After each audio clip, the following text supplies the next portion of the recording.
Assalamualaikum warahmatullahi wabarakatuh. Perkenalkan, nama saya Muhammad Izan Sidik. Saya berasal dari Prodi Hukum Keluarga Islam dengan NIM saya yaitu 247423031150. Nah, di sini saya akan menjelaskan sebuah materi hukum keluarga yang selalu menarik, kompleks, dan seringkali memicu perdebatan hangat di tengah masyarakat kita. Nah, yaitu berjudul tentang analisis hukum positif dan hukum Islam terhadap praktik poligami di Indonesia. Nah, tentu saja materi ini sangat menarik kan untuk teman-teman sekalian. Nah, teman-teman, ketika kita mendengar kata poligami, yang terlintas di pikiran kebanyakan orang mungkin adalah isu keagamaan atau kebebasan privat seorang pria. Namun, secara yuridis, negara kita menempatkan poligami dalam bingkai aturan yang sangat ketat. Mengapa? Karena hukum Indonesia pada dasarnya menganut asas monogami sebagaimana diatur dalam pasal 3 ayat 1 Undang-Undang Nomor 1 tahun 1974 tentang perkawinan. Poligami di Indonesia bukanlah sebuah hak bebas, melainkan sebuah pengecualian hukum yang pintunya dibuat sangat-sangat sempit oleh negara. Nah, untuk memahami bagaimana hukum bekerja dalam urusan ini, mari kita bedah sesuai ilustrasi kasus yang sering terjadi di pengadilan agama. Kita sebut saja kasus ini melibatkan Tuan A dan Nyonya B yang telah membina rumah tangga selama hampir lebih dari 12 tahun. Namun, belum dikaruniai seorang keturunan. Nah, di sini kasusnya yaitu Tuan A dengan alasan ingin memiliki penerus, berniat untuk menikah lagi dengan wanita lain. Ia kemudian meminta Nyonya B untuk menandatangani surat persetujuan poligami agar ia bisa mengajukan izin resmi ke pengadilan agama karena berada di bawah tekanan psikologis dan rasa bersalah karena belum bisa memberikan anak. Nyonya B akhirnya menandatangani surat tersebut. Namun di dalam persidangan, majelis hakim menemukan fakta lain. Tuan A ternyata hanya seorang pekerja dan penghasilannya tidak tetap. Setelah dilakukan pemeriksaan mendalam oleh hakim, terungkap bahwa jika Tuan A menikah lagi, nafkah untuk istri pertama pasti akan terbengkalai dan surat persetujuannya yang ditandatangani oleh Nyonya B sebenarnya dibuat atas dasar keterpaksaan, bukan keikhlasan murni. Kasus ini menjadi pemicu utama mengapa banyak permohonan izin poligami yang akhirnya ditolak oleh pengadilan agama atau justru berujung pada praktik poligami siri atau liar yang melanggar hukum. Sekarang mari kita bedah kasus tersebut menggunakan pisau analisis hukum positif di Indonesia. Undang-Undang Perkawinan dan Kompilasi Hukum Islam atau KHI berdasarkan pasal 4 dan 5 Undang-Undang Perkawinan, seorang suami yang ingin berpoligami wajib mengajukan permohonan ke pengadilan di wilayah tempat tinggalnya. Pengadilan baru bisa memberikan izin jika memenuhi dua syarat mutlak. Pertama, syarat alternatif pasal 4 ayat 2. Artinya, salah satu kondisi ini harus terpenuhi. Di antaranya yaitu istri tidak dapat menjalankan kewajiban sebagai istri mendapat cacat badan atau penyakit yang tidak disembuhkan. Atau seperti kasus Tuan A tadi, istri tidak dapat melahirkan keturunan. Namun, meskipun syarat alternatif terpenuhi, Tuan A tidak bisa lolos. Ia harus melewati benteng kedua, yaitu syarat kumulatif pasal 5 ayat 1. Di mana semua poin ini wajib terpenuhi tanpa terkecuali. Adanya persetujuan murni dari istri-istri terdahulu.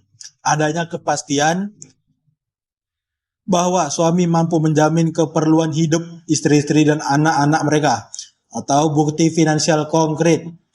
Adanya jaminan bahwa suami akan berlaku adil terhadap istri-istri dan anak-anak mereka. Dalam analisis hukum positif, jika seorang suami nekat melakukan poligami tanpa izin pengadilan atau memilih jalur nikah siri, maka perkawinan kedua tersebut tidak memiliki kekuatan hukum.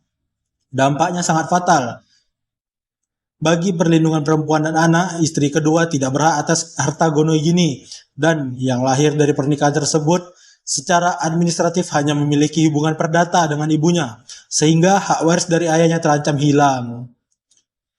Selanjutnya, bagaimana hukum Islam memandang hal ini? Seringkali teks keagamaan dijadikan tameng legitimasi untuk mempermudah poligami, khususnya merujuk pada surah An-Nisa ayat 3 yang menyebutkan bahwa pria boleh menikahi 2, 3, ataupun 4 wanita. Namun, jika melakukan analisis secara komprehensif menggunakan ilmu fikih dan pendekatan makasih syariah atau tujuan disyariatkannya hukum Islam, kita menemukan bahwa ayat tersebut tidak berdiri sendiri, teman-teman.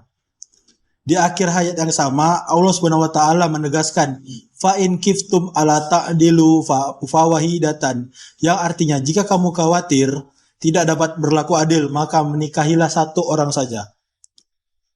Dalam hukum Islam, konsep adil di sini bukan sekadar masalah perasaan, melainkan keadilan material yang harus bisa diukur. Pembagian waktu, tempat tinggal, pakaian, makanan, perlakuan terhormat. Nah, Rasulullah SAW sendiri mengingatkan dalam hadisnya bahwa suami yang tidak berlaku adil kepada istri-istrinya akan bangkit di hari kiamat dalam keadaan tubuhnya miring sebelah. Jika kita bedah menggunakan kaidah fikih saat az-zariyah atau menutup jalan yang membawa pada kerusakan, jika sebuah praktik poligami diprediksi kuat akan membawa kesengsaraan ekonomi, penelantaran anak, dan kerekatan psikologis bagi keluarga, maka hukum poligami yang asalnya mubah atau boleh bisa berubah menjadi makruh, bahkan haram. Islam menurunkan syariat poligami di zaman Nabi sebagai solusi sosial untuk melindungi janda dan anak yatim, bukan sebagai sarana pemuas nafsu yang mengorbankan hak-hak perempuan. Melihat adanya jurang pemisah antara idealisme hukum dan realita sosial tersebut, disinilah letak pentingnya peran kita semua. Khususnya saya, sebagai calon penegak hukum keluarga Islam di masa depan, baik sebagai hakim pengadilan agama, mediator, advokat, maupun akademisi, tugas penegak hukum masa depan bukan lagi sekedar menjadi stempel pengetuk palu yang memeriksa berkas administratif di atas kertas. Kita harus menerapkan prinsip keadilan substantif. Ketika memeriksa perkara permohonan poligami, seorang hakim harus jeli dan progresif.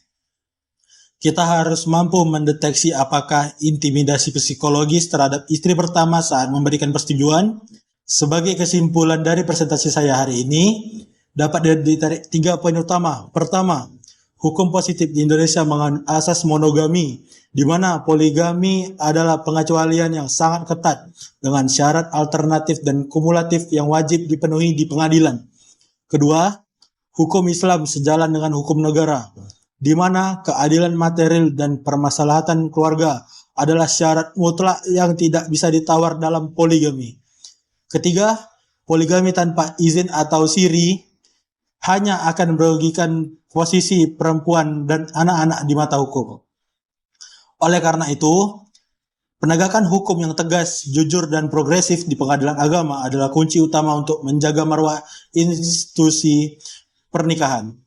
Demikian presentasi dari saya, semoga pemaparan ini dapat memberikan sudut pandang yang bermanfaat bagi kita semua dalam memahami hukum keluarga di Indonesia. Kurang dan lebihnya saya mohon maaf. Terima kasih atas perhatiannya. Assalamualaikum warahmatullahi wabarakatuh.